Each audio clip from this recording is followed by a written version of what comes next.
right, guys, let's cue Hall & Oates. So close, yet so far away. That's exactly to say it for the Waterloo girls. What a hell of a run, girls.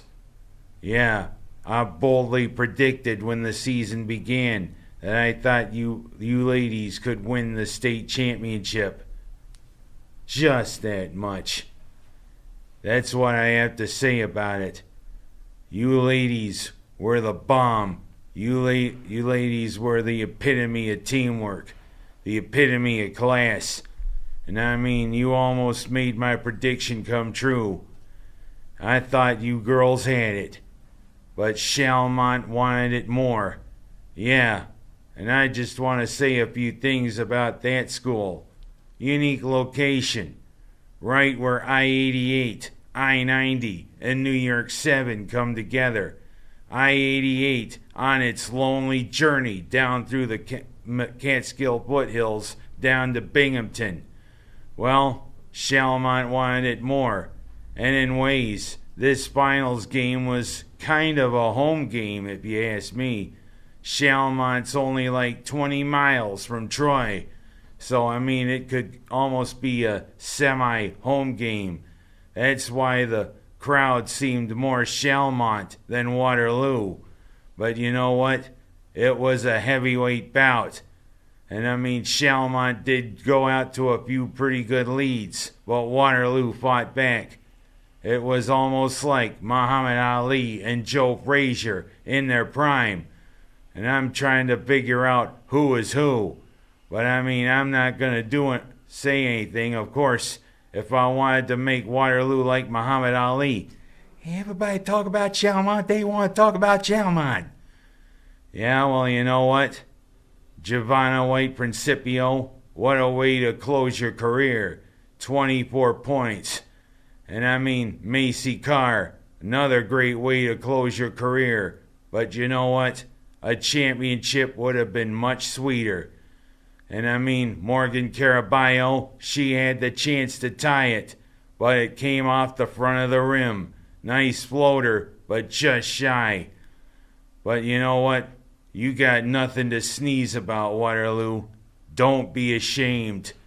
That was one hell of a run. And I mean, the game before, Putnam Valley. You know what? Those girls have played some pretty stiff competition. Especially because they're down from near New York City. And I mean, you know how tough those schools can be around New York City, Long Island, and in the Hudson Valley. But you put the hammerlock on Putnam Valley to a 22-point win. But you know, just so close. But I will kind of say something about Schalmont's student section. I mean, the student sections can really liven a game. Waterloo student sections, one of the best there. Unique, and I mean some of the chants. But I mean Schalmont. What the hell were these students thinking? Yeah, F you, coach. And also, hey, you shouldn't be playing on a court. You should be in a field. What kind of chant is that? You know what? That to me speaks racism, big time. You know what? Schalmont's parents, and I mean Schalmont's players, they showed class. The student section of Schalmont didn't show class. Maybe they need to go into Schenectady and have a few hot dogs. Maybe they need to have a little bit of Schenectady's main company, GE. You know, maybe they ought to bring a few good things to life, not a few bad things to life, if you ask me. But I mean, enough of talking about the way Schalmont students acted. You know what? The big nucleus of this Waterloo girls team will be coming back. Macy Carr and Giovanna White Principio, yeah, they're leaving for bigger and better things.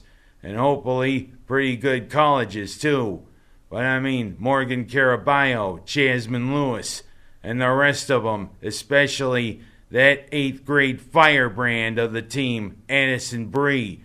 I mean, if she's this good at 8th grade, how good is she going to be when she reaches high school? That's what amazes me about this little firebrand. She is something. But you know what? Like I said, Waterloo, you got nothing to be ashamed of. You made this area proud. And you know what? My hat is off to you. Now I gotta put it back on because look at my hair. Oh boy. Oh well.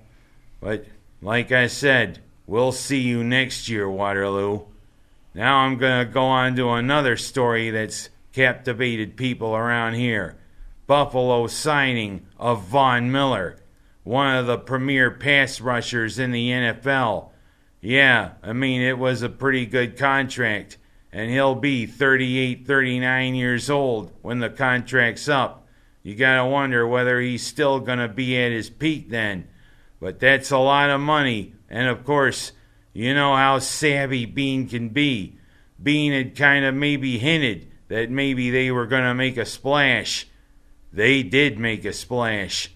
Miller might be that missing link that helps Buffalo to the Super Bowl. Of course, I know a missing link, and it's called Neanderthal Man, exactly like me. But I'm not going to be talking about Neanderthal Man.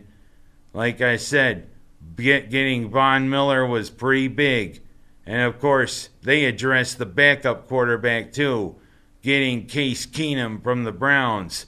You know, Case Keenum is like the NFL's Ken Brett, a much-traveled player who kind of wears that like a badge of honor. Of course, Ken Brett, in that great commercial for Miller Lite, couldn't tell where he was having his Miller Lite.